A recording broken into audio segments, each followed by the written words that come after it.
म्हणून मीटर टाकतात हे कुठलं 24 तास लाईट बंद जाते आणि तुम्ही वसुलीला तुमचे सगळे लाईट बंद पाठवता. हा कुठला विषय? तुम्ही तुमच्या वागण्यामध्ये जर सौजन्यशीलता आणली नाही तर काहीही होऊ शकतं. महाराष्ट्र ग्राहक पंचायतीच्या खास प्रयत्न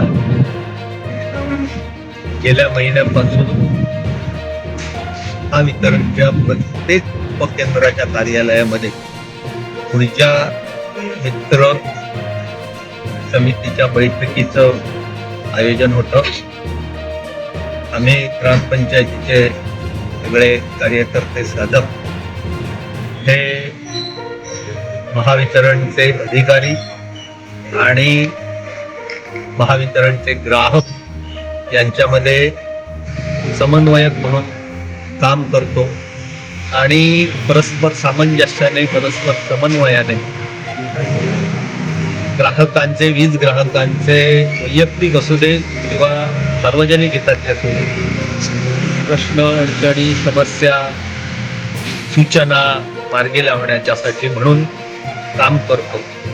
आज ही दुसरी बैठक दर महिन्याच्या तिसऱ्या बुधवारी ऊर्जा मित्र समितीची बैठक आयोजित करण्याचं ठरलेलं आहे आणि त्याप्रमाणे ही दुसरी बैठक आहे. गेल्या महिन्याच्या बैठकीमध्ये ज्याच्या संदर्भात चर्चा झालेल्या होत्या या महिन्याच्या बैठकीमध्ये सुद्धा तेच प्रश्न पुन्हा तसेच शिल्लक असल्याचं दिसून आलं आणि विशेषतः मालवण शहराच्या बाबतीत मालवण शहरात शहर अभियंता म्हणून काय त्यांची पोस्ट असेल उपअभियंता म्हणून काम करणारे मयेकर यांच्याबद्दलच्या असंख्य तक्रारींचा पाढा या बैठकीमध्ये वाचला गेला. त्यावेळी आमचे मुख्य अभियंता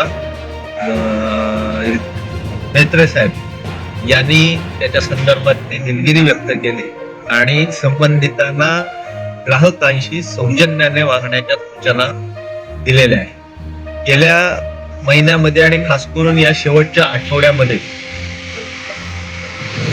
ग्राहकाला कोणतीही कल्पना न देता जे डिजिटल मीटर लावण्याचे प्रकार घडले घरात घुसून डिजिटल मीटर लावले गेले त्याच्या संदर्भातल्या संतप्त भावना या ग्राहकांनी व्यक्त केल्या आहेत.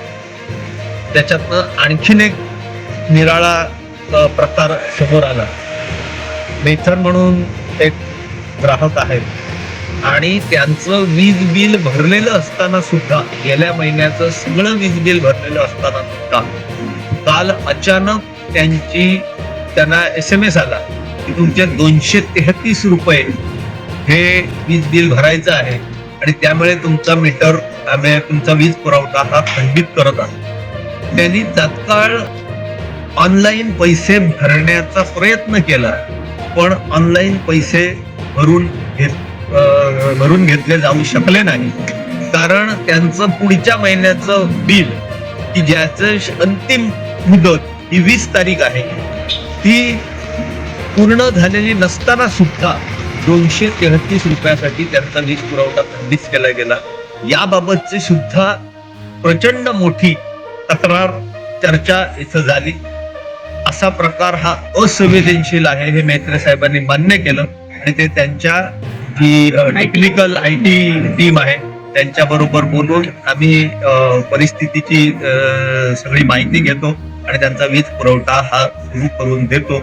अशा पद्धतीचं एक सकारात्मक काम आज याच्यामध्ये झालेलं आहे. पेड्यातल्या शंकर मंदिराचा प्रश्न मागच्या तिथल्या वीज पुरवठ्याचा प्रश्न असू दे किंवा आणखी लाईन शिफ्टिंगच्या संदर्भातला प्रश्न असू दे अशा निंदळ्या प्रश्नावरती तळगावच्या मंदिरातल्या वीज पुरवठ्याच्या संदर्भातला प्रश्न असू दे अशा सगळ्यांची चर्चा झाली. आम्ही आज आपल्या माध्यमातून वीज ग्राहकांनाही आवाहन करतो की तिथल्या कर्मचाऱ्यांबरोबर वितंडवाद करण्याच्या ऐवजी तुम्ही वीज पुरवठ्याच्या संदर्भातल्या कसल्याही तक्रारी अडचणी जर महावितरणकडनं त्यांचं निराकरण होत नसेल ऐकून घेतलं जात नसेल तर तुम्ही ग्राहक पंचायतीशी संपर्क साधा. आम्ही परत पुढच्या महिन्याच्या 3ऱ्या बुधवारी या समितीच्या बैठकीमध्ये त्याच्या संदर्भात निराकरण करून घेण्याचा प्रयत्न.